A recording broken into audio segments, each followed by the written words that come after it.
Hello guys, good evening. Sana nasa magandang kalagayan kayo. May kwento naman ako sa inyo tungkol to sa kambing na rapist.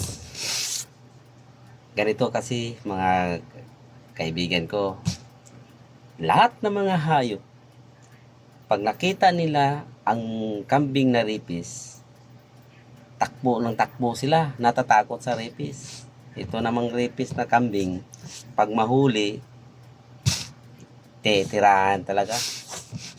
Lahat ng mga hayop natikman sa rapist. Ngayon, nagmeeting lahat ng mga hayop nga ang kambing papatayin daw nila dahil hindi daw maganda na ang ginagawa ng kambing. Ngayon, nagkalat na sila at hinahanap nila ang kambing kung saan na matagpuan nila.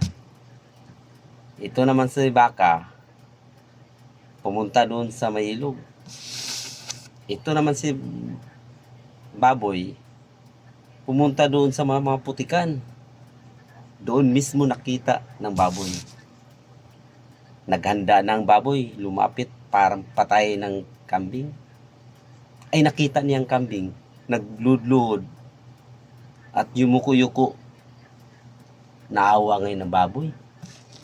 Ang sabi ng baboy, oh, Bing,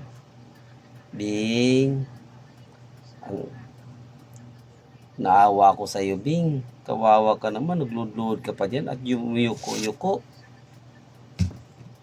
Ang sabi ng kambing, huwag kang maingay. Nagtaka ang baboy. Bakit? Ano nangyari? Huwag kang maingay. Oh, ano ba ginagawa mo niya, kambing? Tinitira ko pa yung langgam. Pati pang langgam, tinitira na. Ayos ka lang yung kambing niya.